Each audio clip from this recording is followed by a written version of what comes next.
Hey everyone, this is part 6 of making an Ayla the Huntress cosplay from Skyrim. This is the dagger and scabbard props. So first I made the pattern for my dagger, and I'm going to be cutting the base out of 2 different pieces of 5mm EVA foam. Next, I'm going to be using my Dremel to basically cut in a channel to put this wooden dowel in between the 2 pieces. The dowel is serving the purpose of adding strength and rigidity to the dagger, and it's also going to add a base for me to add a handle on top of using a PVC pipe, which you can see in the top corner of the video. Now I'm super gluing on some of the rounded detail shapes that are on the top of the dagger. These are basically the base of those details. Next, I'm cutting out the thinner detail piece and I'm dremeling that to give it a sort of nice shaped edge.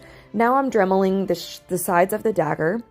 Next, I decided to use foam clay to create the raised texture that's on the detail pieces. Foam clay dries to an EVA foam texture, so you can sand it, and that was really nice to be able to create this kind of pointed shape that I needed.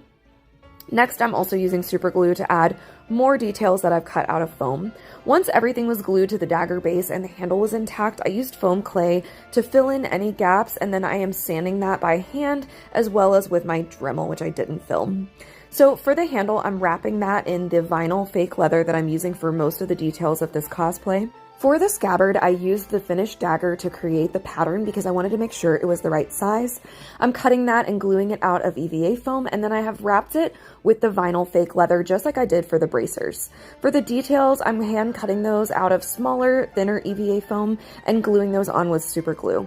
Now I'm just adding some extra details, and then once those were completed, I used my Dremel to do the hammered metal texture just like I have on all the rest of the armor pieces. I really love this continuation of that texture throughout the cosplay, and I think it really brings everything together. Although I'm happy with how the dagger and scabbard both came out, I will admit I had to rush through them a little bit, so I may remake these at a later date when I have some extra time. But I hope you guys really enjoyed this video, seeing how I made these props, and I will see you next time when we'll be priming and painting all of our armor. Bye!